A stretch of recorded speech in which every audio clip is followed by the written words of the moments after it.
Welcome to New Business in Later Life with me, Ildikó Sealey. I'm an entrepreneur, the routine queen, and the champion of thriving over 50. I'm obsessed with morning routines, energized living, and building businesses that work with your life, not against it. Let's dive in. So having lost your brother when he was 53 only a few years ago, that really made you reevaluate your life. How did that affect you? Well, when he first died, I was in a bit of a funk for quite a few months. I was working at the time as well. I was employed, and everything was a bit of a blur. But what it did do is it made me think where I'd been doing lots of property courses and not really taking the actions that I should have been taking. Right. It really made me think, right, he took all his dreams with him. I'm not going to let that happen. But also, I'm not going to let that happen to other people either.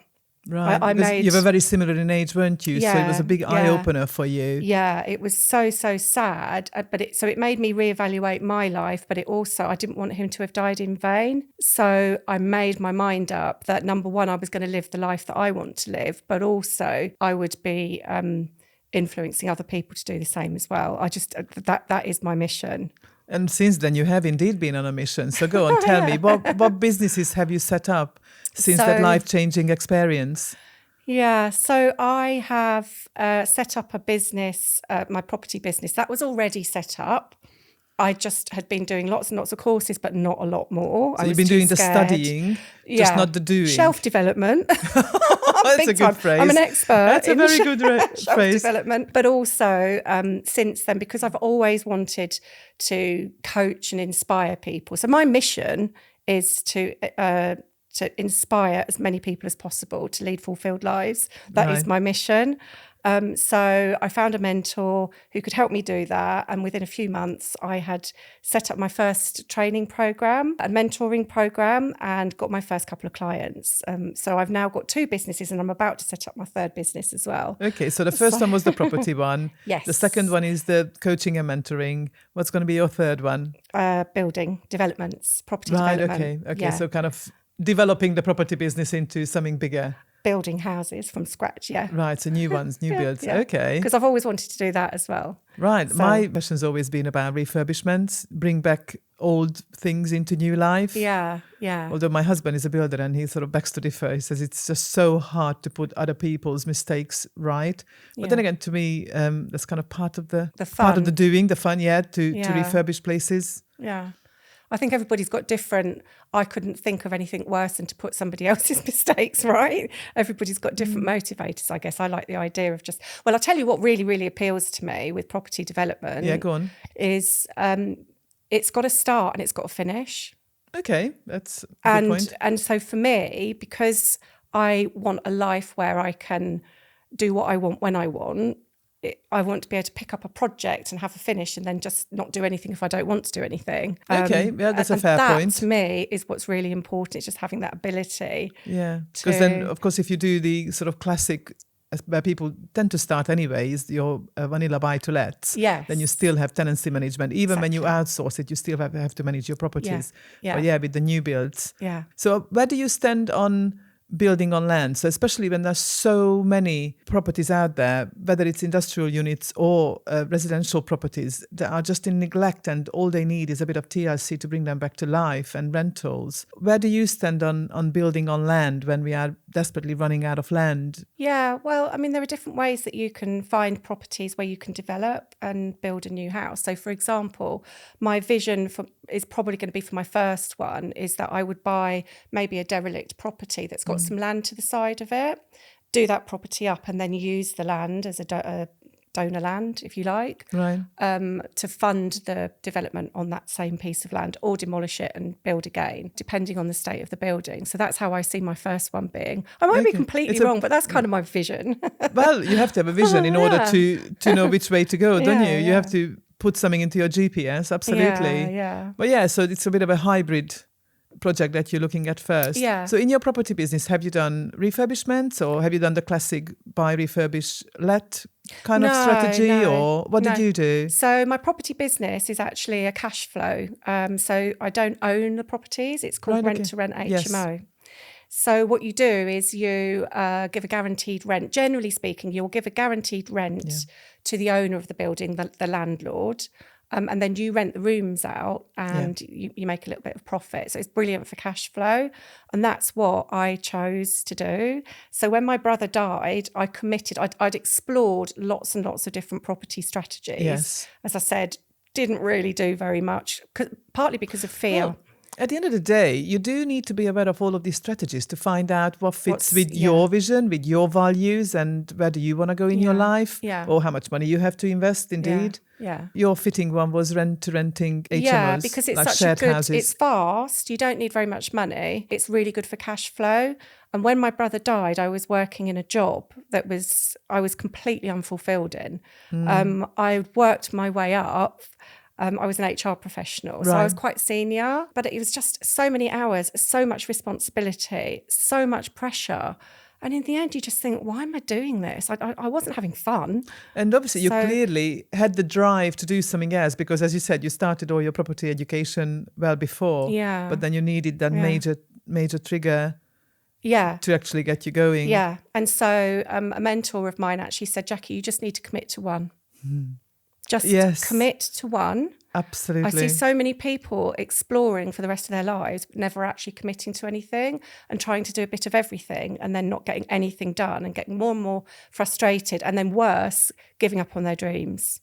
Yes, that's true as well. Yeah. He said, commit to one. So I committed to rent because it's cash flow, to earn enough income so that I could leave my job, which is what I did. Yes, just back a step, like you mentioned that you found this particular strategy quite fast. But so how fast was it for you? Because when you get in touch with HMO landlords to present them with this idea, there's a lot of HMO landlords out there who are kind of quite old school and don't even understand the concept of renting. Yeah. It can take quite some time before you can get your first one on board into your own business. How quick was it for you, or what was your approach to it? So I had a mentor. I sourced my first 3 properties. I got 3 in 3 months. Wow, because that is I was fast. on a mission. That is fast. Yeah. And I got mentoring as well, so that I knew what to do, how to run them. So after that first 3 months, I basically could have left my job, but I was too scared to. You know, when you work in a career, you built it up, there's a lot to let go of. Yes, I suppose it's not just the job, not just the 9 to 5 going to work and sit at a desk kind of side of it, It's your identity, your career. Well, it was for me anyway. I was very career driven. So it was all the blood, sweat and tears. It was the qualifications, all the long days, you know, improving my career prospects and building my career. So that was quite a lot to get rid of, like to let go of. It was a few months before, it was a year before I actually quit my job. But I could have done after 3 months, really. Are you exhausted and running your business on empty? Discover health routines that give you more focus and energy. Sign up today by getting your free guide. The link is in the show notes. I'm pretty certain that all of those studies and all of those experiences are adaptable into whatever else you're going to do, especially going into coaching and mentoring. Yeah. I'm pretty sure that from HR of all the different fields, you're going to be able to deal with your clients considerably better in a different way. Yeah, it's always been my passion though, you see. So when I got into HR, I specialised in learning and development as part of my HR qualification. So when I got my first kind of proper HR job, it was actually a learning and development job. Right. That's how I started. Was that purposeful that you were looking for that kind of? Yeah, because it's my passion. I got a job in Sainsbury's. I was promoted in Sainsbury's from checkout. Blimey, you started payroll at the clerk. Is that the bottom at a supermarket? Yeah, there's a story that goes behind that actually. Yeah, go on. Shall I tell it to you? Yeah, right? go on. Back in my 20s, I had a massive mental breakdown. Right. Okay. And it was very significant to the point that I was locked up for many months at a time in hospitals. Blimey. And in those days, there were lots of institutions still left over. I think they're more community-based now. So you don't have these kind of large institutions in the same way as they existed back in those days. Yeah, it's hard to believe, actually. So I lost about 10 years of my life. I say lost, but 10 years of my life was in and out of hospitals on very heavy medication. That is a significant amount of time. Significant amounts of time. And I had to rebuild my life again in my mid-30s. So as part of rebuilding my life, weaning myself off all the horrible medication that I was on. Because it's the heavy sedatives, aren't they? Oh, I cannot describe. It was horrible. You just can't live your life, which is why so many people don't take their medications, because they are really life limiting almost. They make you zombies. Yes. You've got no feelings. Oh, it's horrible. I wouldn't recommend them.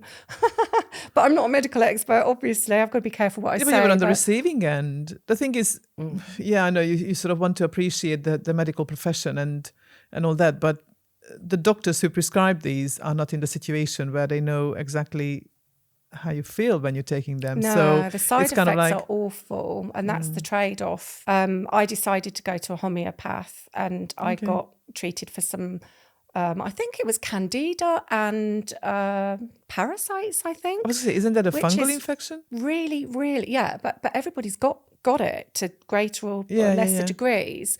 She was absolutely convinced it affects your psychology.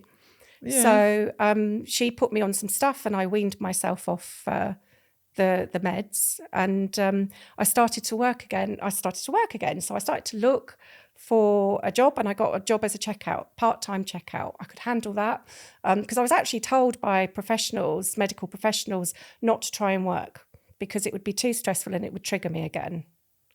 How sad. I know. And I just thought, you need to do something with your life. I'm not having that. I'm not going to be told that. No way. You get one life. How do you cope with it, kind of mentally, emotionally?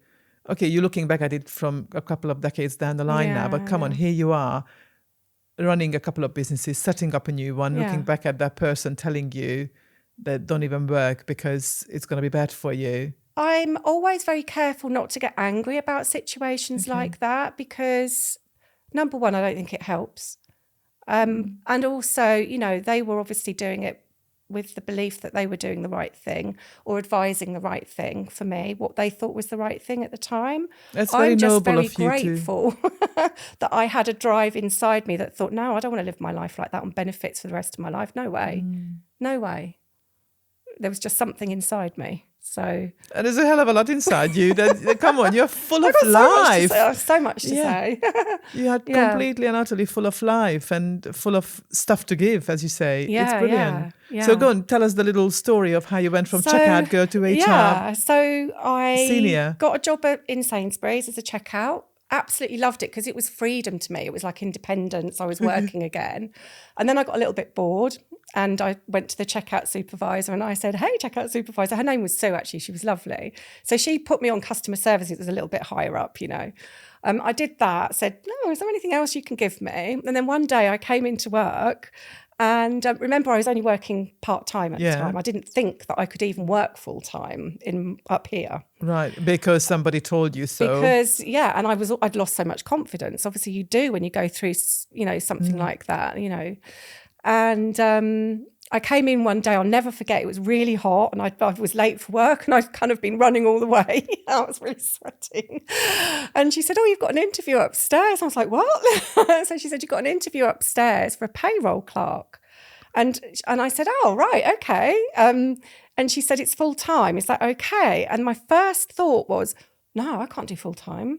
And then I was like, oh, well, I'm going to go anyway. Yeah. And that was so scary. I was so scared that if I went full time, I wouldn't be able to do it, but I did it. And then I went to the store manager after a few months and said, have you got anything else for me? A bit bored doing this now. And so she said, the store manager actually said, I nearly fell off my chair when you said that because nobody in Sainsbury's ever came and said that. Oh, wow. Yeah. So, and I got promoted to store trainer and that's how I got into learning and development. Right. Okay. And then I got a job which was like double my salary. And this is just an illustration of how much our minds hold us back. I didn't know what the salary was. The saddest part of the story is that somebody told you can't do it and you believed them. Yeah, but we all do. This is so eye-opening that don't just believe people who put you down, whether they are professionals or not. It's so much more important to believe in yourself. Absolutely. Our minds are our prisons as well. They really, really are. I can say that I've got like 5+ decades of life experience. Yes.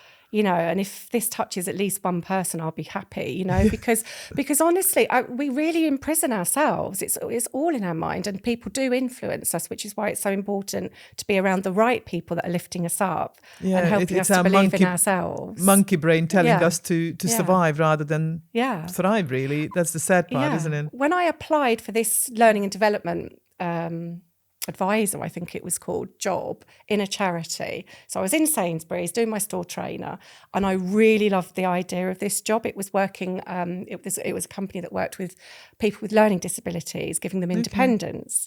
And this job looked amazing, absolutely amazing. And do you know what? I spent ages doing research. I put my application in. It was a really long application.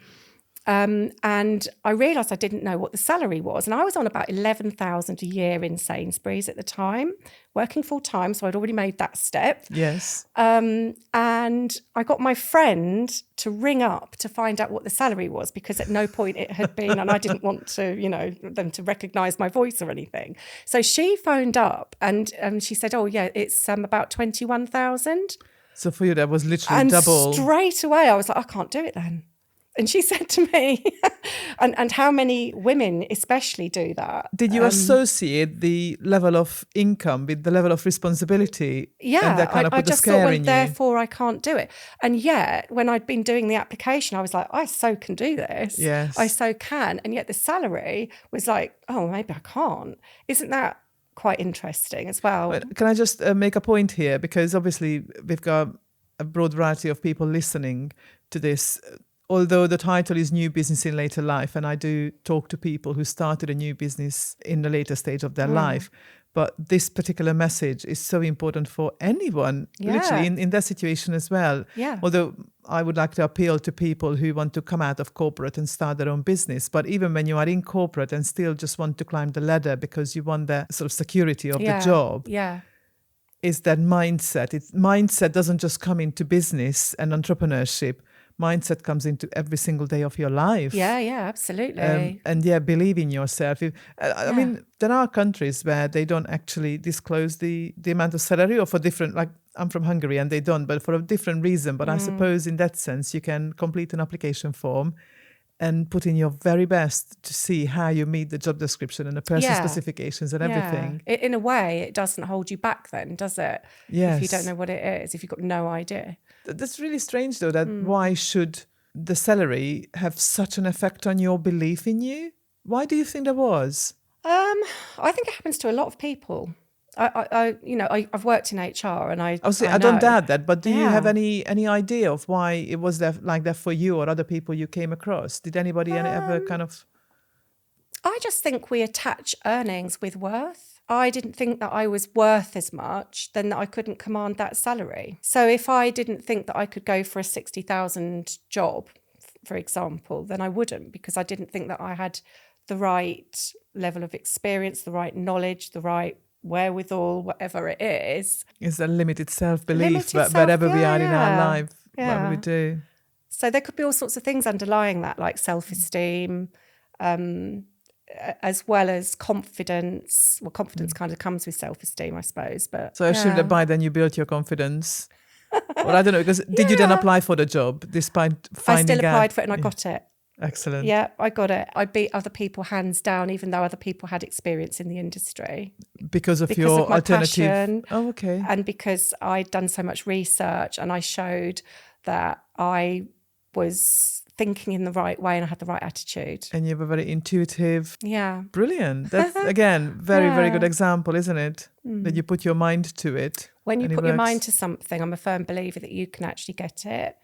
It's only us that hold ourselves back. I can almost just sort of picture before my eyes somebody sitting in the interviewee chair and just sort of churning out the words that the panel wants to hear of all their experiences and stuff, but they don't have their heart in it, and they clearly saw that you had your heart in it. Yeah, absolutely. I was so passionate about it. So then how did you go from HR, which you obviously loved, to property? How did it all come about? So in my late 40s, I started to, and I know loads of people get to this stage, they call it the midlife crisis, don't they? Okay. I don't even know what midlife is anymore, but I started to really question what life was about. I started to think about my pension. I started to think, I'm working ridiculous hours. I'm not really enjoying what I'm doing anymore. I've moved further and further away from what I truly loved, which was the learning and development bit. Right.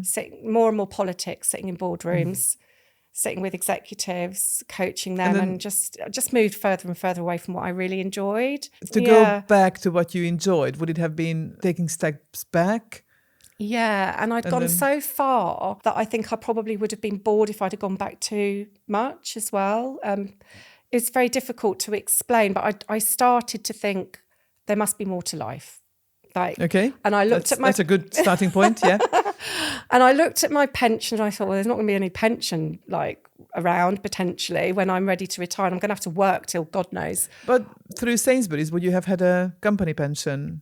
Yeah, so don't forget, I didn't work for in my mid-20s all the way through to my mid-30s. So straight away, I didn't have a very big pension pot compared to some people of my age. So that was number one.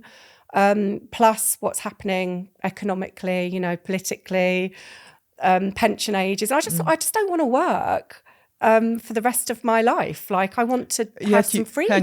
Hang on. Yet you are setting up your third business. But it's not work. It's freedom. This is freedom to me. This is the difference. I feel free because I quit my job and I'm able to do what I want when I want. I even got into the car this morning, I kid you not, and I got in and it was about, when did I leave? About 6:45 in the morning.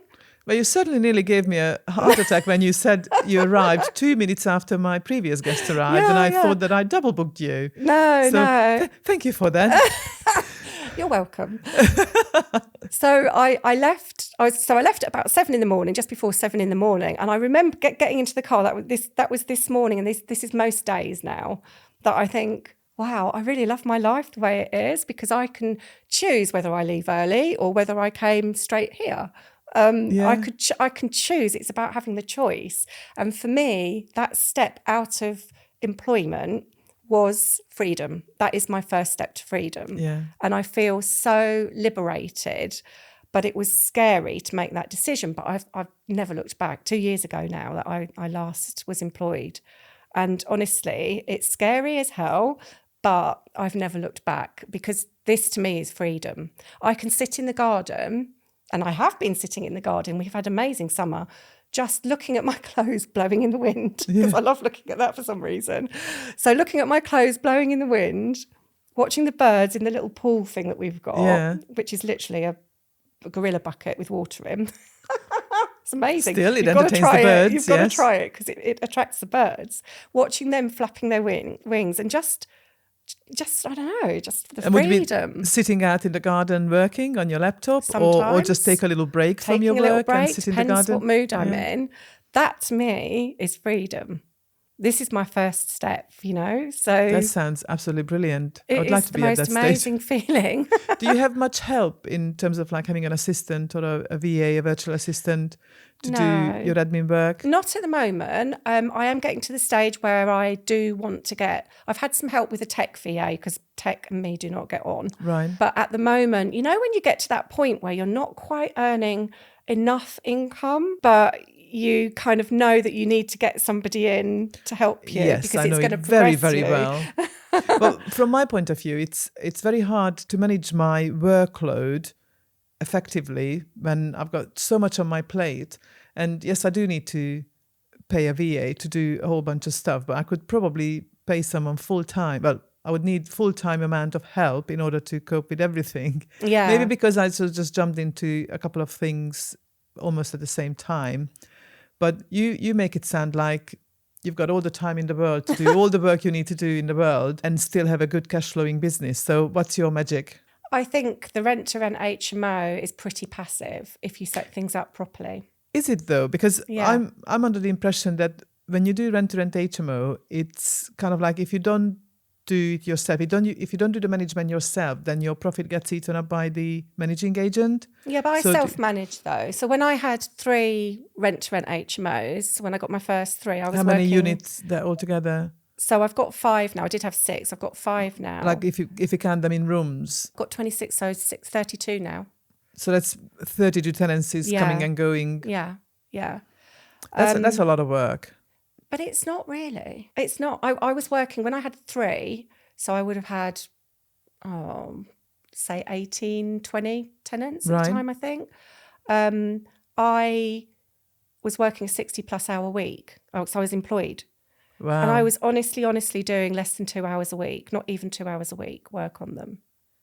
Because if you set them up in the way that you need to set them up, and I was taught this by my mentor, obviously, they pretty much run themselves. You get a good cleaner, ensure that they're your eyes and ears. You just set them up in a way that works for you. It is pretty passive. I mean, don't get me wrong. Obviously, if you get more units, it's going to be more work. And as the contract progresses with that particular property, you'll find that people start to move out. So there's a bit more of a churn of tenants. So that does require some work. And that's the bit that I'm at the moment, where I'm thinking, I need somebody to do this void management for me. Right, okay. Because that is becoming quite time consuming. So but what it's would still you not do? very much. What, like the cleaning of the, not so much the cleaning, because you said you've got cleaners, so I would imagine they would come up for a one-off, but do you sort of give the room a lick of paint or that kind of stuff, or check the furniture? Is that what you mean about void management? No, it's more what I'm meaning. So that comes into it, of course, but it's more the adverts, responding to the adverts, Okay. making sure that the tenants are as they need to be, arranging the viewings. I get my tenants this is to do it. the It's viewings. kind of like, as far as I know, I've never gone down that route. I was considering it, but then with my husband, we had a chat about it, and it's like I didn't really want a job. Yeah. In a sense, so I didn't go down the rent-to-rent route. It's kind of a job, really, when you need to do, as you say, the advertising, the interviewing, the viewings, and then find someone who fits into that particular house. It's really not very much. I do a bit in the morning, and that's kind of it, really. Okay. I get my tenants, it depends how you manage it. So I get my tenants to do the viewings for me, and I give them an incentive. Oh, okay, fair enough. So that if they turn into a tenant, the person that they've shown around, I'll give them a little bit of money. The same if they refer people themselves as well, same thing. Yeah, because they spend their time. So technically they are just earning a little money for giving their time. Yeah. If you get decent tenants as well, so my referencing is really, really robust. If you get decent tenants, I just don't get issues. I just don't. But I think the major benefit of getting your existing tenants to do the viewing with the new prospective ones, because they already build a bit of rapport, and they can say, oh, I really like this person. I'm not really going to get on with that one. They can then kind of almost choose who their new housemate is going to be. Yeah, it kind of is empowering for them as well. But it also gives the tenants some reassurance that they're moving into somewhere that they can where they can relate to the people. And I have a particular tenant type that I focus on as well. Right, yeah. So, I aim for the higher end tenant because I don't want to create another job for myself.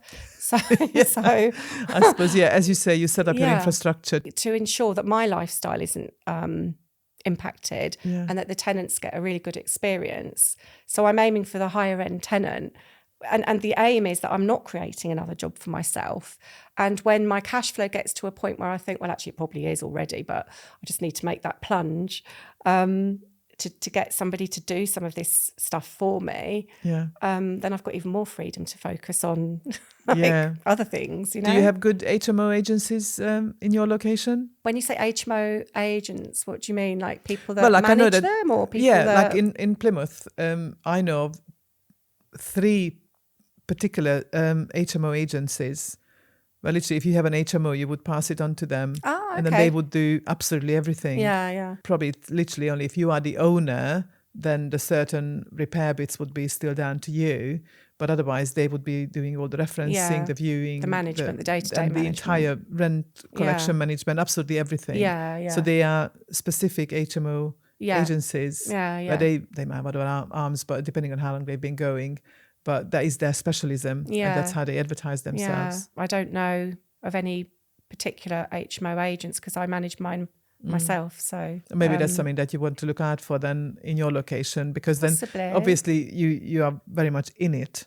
Yeah. You know exactly what needs to be done and why it needs to be different and what kind of level of standards you want to keep. So you need to find an agent who will do exactly that. Yeah, well, I was actually thinking of getting some kind of property manager and giving them some kind of incentives, commission-based property manager. Somebody who wants to start out, so I can give them a lift up as well. Doesn't all the legislation scare you? Because that person would need to be fully aware of all of the legislation and but stuff. I can train them on that. That's what I like doing. I like training people. I was actually going to ask you about that. So what is it that you mentor people on?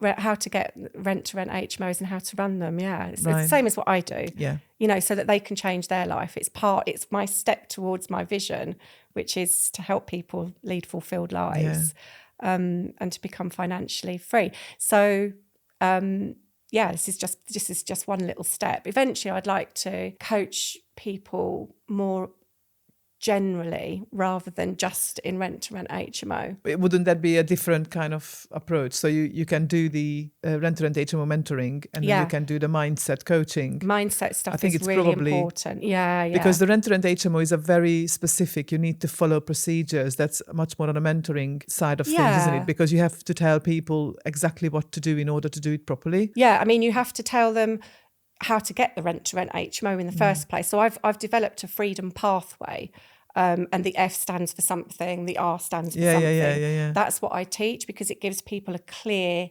pathway that they can follow, which was quite lacking in my training. I was going to say, what makes people come to you? Because there's so many rent to rent HMO training providers out there. Why should people come to you and not to ones that have been established for a lot longer? I think a lot of it depends. It's a people thing, isn't it? I think people need to be able to resonate with you. I'm older. I've got loads of coaching experience. I'm very open and honest and approachable, I've been told. And so there'll be a certain set of people that I believe there's space for everybody. True. That's true as well. You get barbers in the same street. They all coexist. You get estate agents in the same street. They all coexist. There's space for me. Yes, I with suppose everybody else. As long as you advertise your own values, then people will associate with that one day. People will gravitate towards you. So I think my coaching experience comes into play massively, because I've always coached people. That was my job. My job was to coach. Wasn't it? I coached management to coach their teams. I coached executives. I did the training and development, and I specialised in that. So I know how to teach, and I know how to design courses. I know how to mentor, because I've put mentorship schemes together myself for companies. So I've got all that experience, as well as the passion and the knowledge and the experience of what I'm doing. Yes. And I know what works. Plus, I also studied The Power of the Mind with Bob Proctor. Oh, love him. Amazing. Oh, my goodness. Oh, my God. Absolutely. Absolute game changer. Honestly, I'm getting really excited. I'm moving up and down in my seat. Because honestly, when I quit my job, the first thing I did was sign up to his year-long programme. Oh, you did? Okay. Oh, such an in-depth study. I still study it now. I still study it. Learned so much about the power of the mind, so much. And that is what led me to finding a coach, finding a mentor to help me set up my coaching, to do what I've always wanted to do, because it's always been there inside of me. I'm pointing to my solar plexus because that's where it is. It's the creativity. This is my calling that I've tapped into. And that's what I got from the coaching. It just lifted it out of me again, and just... it's fantastic. I mean, seeing your face amazing. Talking about all of this is just brilliant. I wish this stuff was taught in school. I really do. I really do. Then we would have a lot of clever people. We would have a very different world. Way. A very different world, let's put it that way. Were you inspired by this conversation? Well, imagine applying these ideas directly in your own life. That's what we do in the 6-week program. There are practical routines that power results. Please find out more in the show notes.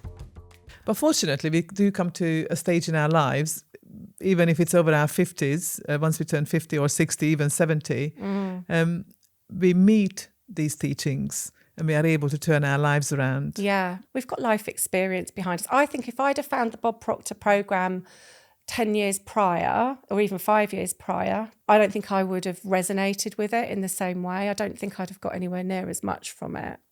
I believe that the time was right. It just was. That is the hardest thing to believe. But often I come across things, maybe there are a couple of outstanding ones where it's like, I really wish somebody told me this when I was 20. My life would have been so different. And every time I meet a young person, a young adult who is being exposed to business studies, mindset, books, conferences, all sorts of things, I envy them, but envy them from a good place, if you know what I mean. I know what Because you mean. here I am, 51, doing it, and I'm in the same room with a 20-year-old, and they are doing it. And it's like, you've got 30 years on me kind of thing. You can do so much in your life. Yeah. I absolutely love it when I see younger people, younger generations studying the power of the mind in some way and doing all the personal development stuff. I wish I had discovered it earlier on in my life, but I didn't. I love it. I get so much pleasure watching them and just thinking, you're going to have such an amazing life because you're looking at it now. Well, maybe as I'm progressing with my coaching offerings, I'll look into that, because I love Bob Proctor's books. There's one particular one that I listened to, I don't know, probably 6 times. He was a proponent of repeat, just keep. So I've actually been studying one of his programs. In my year-long study, it was a series of programs that were included in it. And so we'd take each program and we'd study it, and then we'd move on to the next one, and then we'd move on to the next one. And this year, from January, I have been studying one of them over and over again, and I'm always learning something different, because you're on a different level. It takes you to a different level, so you see and learn different things. And he was a real proponent of that. He used to study Napoleon Hill's Think and Grow Rich book. Yes. And he had this knackered version that he used to carry around with him. And he used to study one page sometimes for months at a time, because each time you study it, you get something different. And it's so true. Sometimes I think, did I even listen to this? And I've listened to it so many times. And you then realize, and it's still, there's something new. I've heard it before. Still, yeah. Or indeed, as you say, because your mind progresses and you develop your mind, and your approach develops, you kind of interpret it differently, perhaps. Yes, yeah. It just takes you to a whole different level. That's what's so exciting about our minds. There is one book where he's being interviewed. Now, that is something I listened to about 3 years ago, so please don't ask the title. But it's something that was available in Audible, and he was being interviewed. And that's when he told this story about studying this book for years and years and years. And it's like his opinion on people who just churn out books and read books, or I suppose in that time that wasn't listening really, but read books one after another without actually implementing anything. Yeah. So now that I'm concentrating a lot more on routine, kind of listening to different kind of books, and indeed this sort of advice has come up again and again, that, don't move on to the next book until you've implemented at least one thing that you've learned from the previous one, or revisit. Or like yesterday, I finished a book and I just revisited the exercises at the end of the chapters, just to sort of see. It's about setting up passive and semi-passive elements to your business, and just revisited the exercises to check it off. Like, okay, I've done this. What is it that I still need to do? And it's just really nice to know. Okay, so I'm some way down the line with that process. Yeah, that is so important. I mentioned earlier on about my shelf development era. And one thing that I see a lot with the people that I speak to, my clients, myself included, is doing lots of courses, reading lots of books, listening to lots of books, whatever it is, absorbing lots of information from different people, and then just getting completely overwhelmed. Because of course, every person that's written a book, every person that's got a program has got their own method, their own way of doing it. I've got my freedom pathway. Or their own little twist on the same exactly. topic. So their strategy is going to be very unique to them, mostly. And then, so you try and think, right, okay, I've read this 12-week yearbook and it's saying to do this, and this. And then somebody else will be written a book and I read that and it's like, they're saying to do this, but how do I do that and that? They're saying do 10 gratitudes in the morning. This one's saying do 20. And then in the end, you just become like, and I definitely got to that point where I was just like, oh my God. And somebody actually advised me, Jackie, stop the books. Stop. Just get on with one thing, master that. Just do one thing and master that. What's resonating? You don't have to do it all. What's speaking to you the most? And then do that. Yeah. And that's what I did. And I've actually created, believe it or not, a vision formula. I can't remember what I call it now. Vision. That sounds interesting. And that is a framework that I kind of bring into my coaching, but also for me as well. Okay. Do you want to hear it? Yeah, go on. Absolutely. So the V is for vision. So creating your vision. Probably going to forget it now. The I is for identifying your purpose. Your S is setting your goal. So they're all very, very heavily linked. They are the foundation of everything as you move forward. And then you've got your I, your O, your N. So your second I is your identity. So important. Like, who do you need to become to do the things that you know, to get the success in life that you want, whatever that looks like. You do need to change, and you need to embrace that change. Absolutely. Completely. Such important work. And then the O is overcoming your fears, and the N is nurturing good habits to support all of that. Perfect. What sort of good habits do you have? As you know, I teach about having good physical, mental, intellectual and spiritual health. And emotional health has come into it as well now. So what do you do in each of these areas to keep yourself going and fresh and setting up new businesses? So having a clear vision. I've probably still got some work to do, if I'm really honest, on my vision, like getting it really crystal clear. And I know that I've got some underlying fears beneath that. Okay. A lot of us don't know what we want. I know what I want, but I'm not clear enough about it, if that makes sense. Okay, yes. Most of us don't know what we want. We don't allow ourselves to think about what we want. So I need to do some more work on my vision, I think. But I do. So first thing in the morning, what I do, and I learned this from Bob Proctor, by the way. It's going to sound a bit crazy. No, it won't. Well, certainly to me it won't. Go on. So before I do anything, and take a sip of water, but then looking at yourself in the mirror, in your eyes, which feels really weird to begin with, is saying some things to yourself. And I usually pick things that are to do with my identity and who I need to become. I love doing that. So I will say, so some people call it affirmations, whatever you want to call it. But it's a direct way of building your self-confidence. It's when our minds are most programmable. Like literally first thing in the morning. Yes. And I don't even turn the light on at that point. We're like sponges for the first 20 or so minutes. Do you speak in first person? Yeah. Or do you speak to your reflection? No, as you are? I am as if I am already. So Cary Grant was the person that said, I acted as Cary Grant. These aren't his exact words. I can't remember his exact words. I acted as Cary Grant until I became him. I can honestly say when I first started doing this, I didn't believe a bloody word that I was saying to myself. And I knew it in the back of my head. I was just like, what am I saying to myself here? But now I can honestly say, and I never thought I'd be saying this, like a couple of years later, I've been doing this for 2 years, mostly every day. Sometimes I have a bit of a lapse, but most of the time it's every morning. I can honestly say that I believe what I'm saying now. Yeah. I can honestly believe. I mean, I tell myself I'm disciplined, I'm an action taker, I'm laser focused on my goals and purpose. I am unstoppable. I'm the go-to expert for rent HMOs. I can, I've got an abundance of money, blah, blah, blah, blah, whatever it is. I've got an amazing relationship with my son, all that kind of stuff. And now I truly believe if I haven't got it at the moment, I know I'm going to. It's coming true, isn't it? Every single one of them is coming true because you believe in it. Yeah. Yeah. So you can want something, but you have to believe in it to be able to get to it. Do you know what I mean? But you've got to start with knowing what you want in the first place. Energy and vibration, isn't it? Yeah, is what you absolutely. attract. Totally. Yeah. So the next thing I do is gratitudes. And gratitudes are an excellent way of lifting your vibration level up really quickly. Yeah. So I used to do these in the shower. I used to just go like this, my hands on my heart, and I just used to think, okay, what am I really grateful for? When I first started doing gratitudes, it makes you feel good straight away. Yes, absolutely. But it was all material things to begin with. So it's like, I'm so grateful for the house that I live in. I'm so grateful for the car that I've got, and that I've got a job, and I've got nice clothes, and blah, blah, blah, whatever it was. But there's nothing wrong with that either. There is nothing wrong with that. Of course there isn't. But it's interesting, and I've spoken to other people that it's been the same for them, that over time it becomes less about the material stuff and more about, I'm so grateful for the abundance that the universe offers to me. I mean, that's always one. So after I've done my affirmations in the mirror, I did it this morning. I go back to my bed and I get my little book out, I've got a little notebook, and I write down 10 things that I'm grateful for. And I do a couple of things from the past.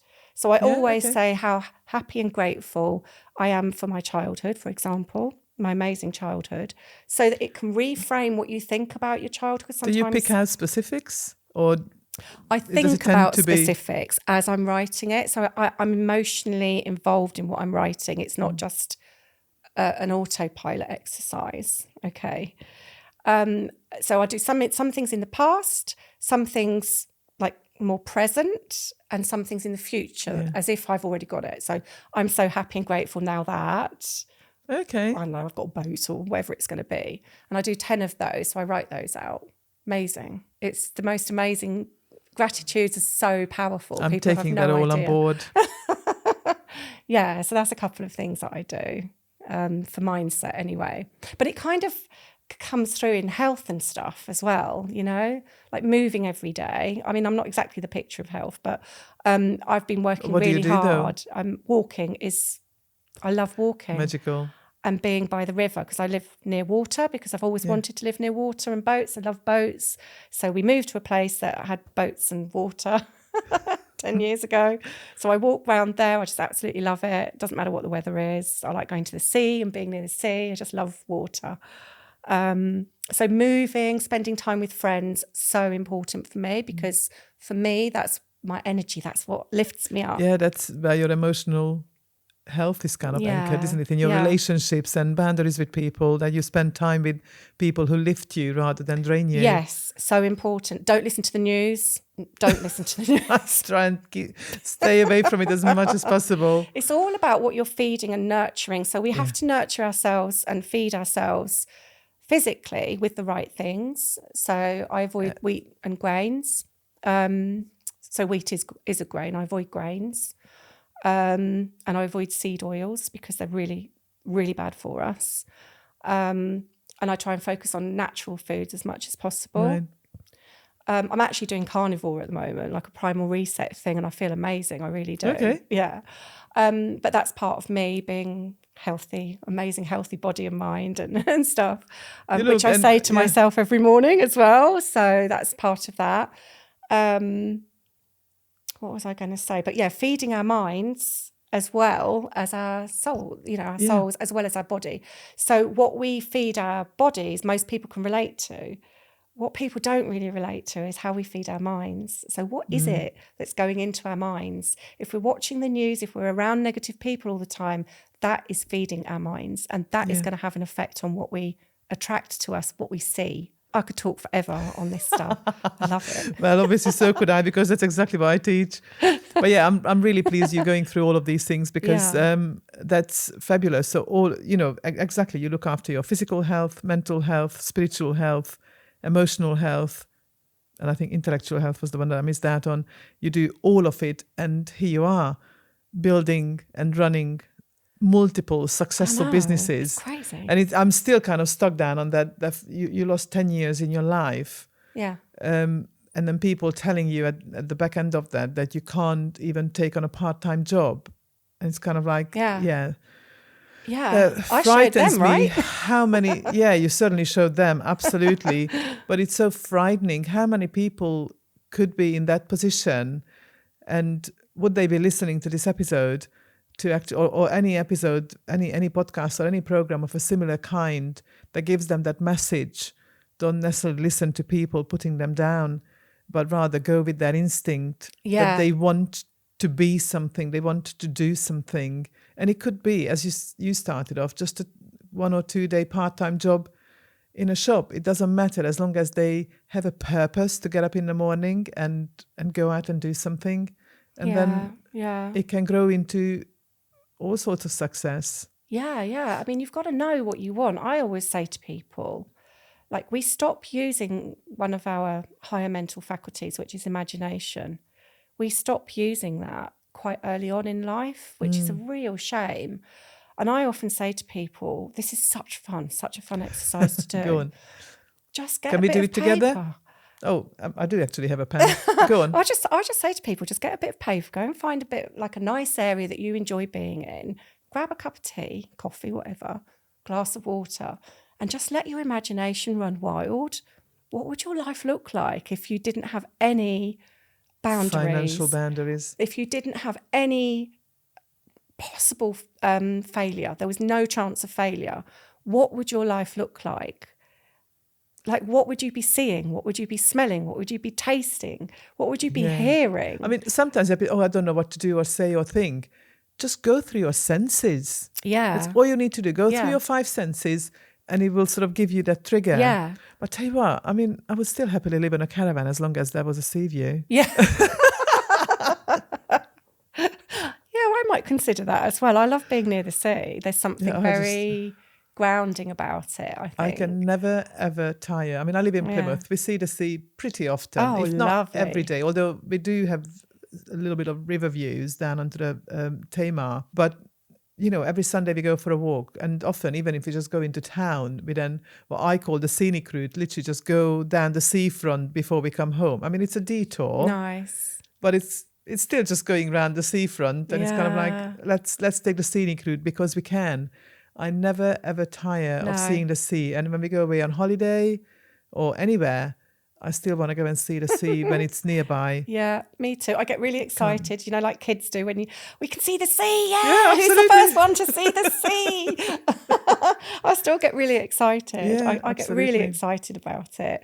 And my son can't understand it. It's like, oh, we've got to go into the sea. And I'm like, why? And it's just the sea. And I'm just like, because it's the sea. Yeah. Do you like going into it?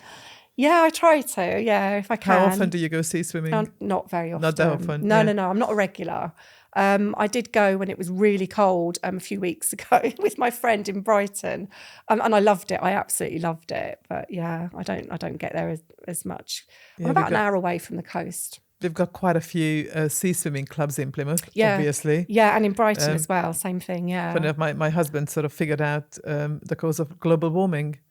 All these menopausal women going sea swimming. That's so funny. But anyway, yeah, I just don't really have the time for it, but I love my cold showers, as I'm pretty sure my listeners know very well. I've seen entrepreneurs reclaim hours of wasted time, double their energy, and finally enjoy the business they've built. You can do the same. Look in the show notes to find out how to join us. Yeah, I used to go sauna and then go in a freezing cold shower. Yeah, I love it. Yeah, really good for you, isn't it? Yeah, it takes your breath away, but it's really good. You feel invigorated afterwards. Absolutely. I call it my determination fuel. Every morning, it's literally just gets me determined to do whatever I do in the day will not be as hard as the cold showers. If I can do that, then I can get on with absolutely anything. I love that. That is my determination fuel to succeed in life and business and everything. Determination fuel. Just keep going every single day, really strong, even on holiday. And as of last week, I started doing it straight out of bed, which is a bit bizarre, but yeah. Just getting straight into a cold shower? Literally get out of bed and just go straight into a cold shower. I might try that. It is hard. It's a step harder than doing it after exercise. Like you said, go into a sauna and then there's like that hot, cold. It's almost refreshing when you do it after exercise or the sauna. But to actually get out of the warm bed when all you want to do is just be warm and get in the cold shower, that's a very different kind of mindset. So if you want to strengthen your mindset and your drive, that is definitely a biggie. Yeah, I might try that. But then the effect is still the same. Yeah. You finish your sort of 2, 3, 4 minute cold shower, you turn off the water and your skin feels prickly, your mind is buzzing. You certainly don't need a coffee after that. Yeah. Well, it does. It wakes you up, doesn't it? You're then ready to roll and determined to get on with whatever the day throws at you. It's brilliant. What did you call it? Your determination fuel? Yeah, I love that. I really like that You can't nick it. That's part of my teaching. I might not be able to do it for 3 or 4 minutes. I might be able to do it for like 3 seconds to begin with. No, build it up. What I'm finding is that the first minute is hard. Yeah. Obviously, your monkey brain still wants to survive. And then after that, it's kind of like, oh, yeah, okay, I have survived. It's okay. So the second minute is when I can sort of get into a bit of gratitude. And depending on what I can think of on any given day, because I sort of do gratitude about different topics. Sometimes it's about my body, my mind, the world, people around me, the business, whatever comes. And then sometimes I get so carried away with it that the clock is showing over 4 minutes before I realize that I'm still standing under it. Oh, wow. Really? Yeah, it's just... That's amazing. When you don't concentrate on what you are doing, but you concentrate on what you are thinking, then your brain just goes, you just carry on thinking, and I sort of say gratitude out loud, or not always, but sometimes, and then just keep turning around on the cold shower, and it's like, oh yeah, it's well gone 3 minutes, or sometimes even 4. And that's how it happens. I mean, I've got my minimum 3 minutes. It just goes to show, though, doesn't it, that our physical body is just a shell. We are our minds. That's what we are. I mean, I still find it hard to imagine how you firewalk. But Same it's kind principle, I guess, though, isn't it? Yeah, probably. It's not something that I voice, but whenever I see firewalking, it's kind of there. Then it would be truly amazing to try it. But I think you kind of get into a trance to do it. And I suppose with the cold shower it's the same, because I mean, who wants to stand under like 12-degree water kind of thing in the winter? And the ice baths and stuff. It's the same thing, isn't it? And walking on glass. I've seen people walking on glass. So it's the same thing. Yeah. Sure, you get cut. Mind you, it's like walking on fire. You're sure you get burned. But anyhow, so I think there's a whole lot of things to strengthen your mind, especially when you want to get into business. But it's been really quite an interesting part of the conversation with you. Yeah. How you already did something like this when you were moving up the ranks in the corporate world. Yeah. And people don't necessarily think about that. We talk about it a lot when we talk about entrepreneurship and setting up and running businesses. So that was an interesting parallel to draw between the two worlds. Yeah, it's not easy. I was going to say, oh my God, you just took the word out of my mouth. I was just about to ask. So what was the hardest part to go from the corporate world into entrepreneurship? I think the programming that society has given to us tells us that it's secure to have a job. Yes. And obviously working in HR, I know it's not. Like, I've done enough redundancy programs to know that. But it's still that regular income, should be working. It's a status thing as well. Status comes into it. Is it the Joneses, like the grass is always greener, you want to keep up with it. But then again, these are all society's rules. I've got a really good, again, it's the programming, isn't it? Like, I had a really good job, well-paid job, so very respectable, and you kind of grow up with that. Yeah. And so bashing that all down was probably the hardest thing, to still think I'm still worth what I'm worth, without having a job. Yes, absolutely. That's a really interesting angle to it. Deeply ingrained, and especially when you get to this age, because you've had that many more years of it being reinforced all the time. So to come out of a job and still feel, I'm worth it is actually you are worthy really big, as well. Worthy. Yeah, still that was probably the hardest thing. That's really interesting. Yeah. Thank you for sharing that. Yeah, and what was the easiest bit of going from corporate world into entrepreneurship? Just being able to do what the hell I want when I want.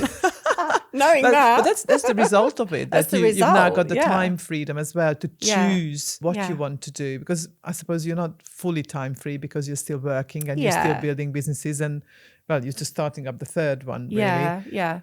But it's that freedom of choice. Choice, yes. That's the result, though. So how about when sort of converting from the corporate world into actually getting to the point of giving up that corporate job? What did I find the most easy thing? Well, I was able to quit my job because of Rent HMO, because of the income. When I first got my first Rent HMO, I remember thinking, is this it? I'd made it so complicated in my head. I remember thinking I must have missed something. Okay. I must have missed something, because this is too easy.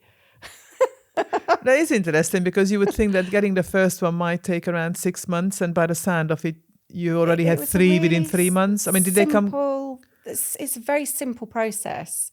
And I think from an ease perspective, once I got my head round, I've been overcomplicating things.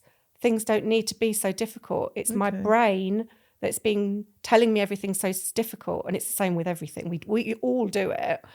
That was what then became really easy for me. I don't know if that's really answered your question, because I can't think of anything else. I mean, there are things that I'm using my experience a lot. The angle that I'm sort of coming from with this question is that if people who are in a corporate position like you were are sort of nurturing ideas and a vision, and they want to do something, and it would mean going self-employed, but as you just said, they are worried about giving up that status and maybe not believing them in themselves or in their worthiness. What is it that makes it easy to transition from the corporate world into self-employment? I think the thing that makes it easy is that very firm foundation of knowing what you want. The vision. You've got to be absolutely crystal clear about your vision and set your goal and go for it. If you're emotionally invested in your goals, when you reach really difficult, challenging times, because you will, and you'll have lots of doubts as well as you go through. If you've got a really clear, strong vision, you've set your goal, you know why you're doing it, you're really emotionally invested in it because you know what you want your life to look like, that is what you keep hold of. That's what's going to see you through. That's the bit that makes it easy in a way. Jackie, what a thing to finish on.